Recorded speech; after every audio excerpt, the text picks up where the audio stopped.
কিছুক্ষণ আগে একটা তথ্য জানতে পারলাম, ইলেকশন কমিশন একটা বিজ্ঞপ্তি দিয়ে বলেছে ভোট কেন্দ্রের 400 গজের আওতায় নাকি মোবাইল নিয়ে ঢুকতে পারবে না। ইলেকশন কমিশন কোন জায়গা থেকে এই আইন, এই বিধিবিধান বের করছে আমরা জানি না।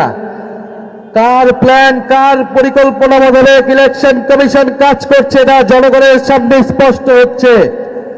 আমরা হুঁশিয়ারি দিচ্ছি, আজকে সন্ধ্যার মধ্যে দিনের আলো থাকতে থাকতে এই বিধিবিধান পরিবর্তন করেন, আগামীকাল নাহলে ইলেকশন কমিশন ঘেরাও হবে।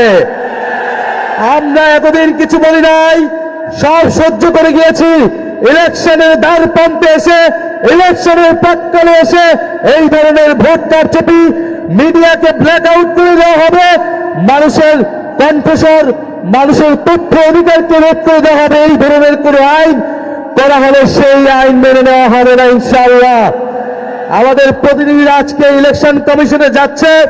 ইলেকশন কমিশনকে বলছি, এতদিন যা করেছেন 12ই ফেব্রুয়ারি যদি কোনো ধরনের পক্ষপাতিত্ব করার পরিকল্পনা থাকে, ফ্যাসিস্ট আমলের ইলেকশন কমিশনের যেই পরিণতি হয়েছিল তার থেকেও ভয়াবহ পরিণতি হবে এই ইলেকশন কমিশনের।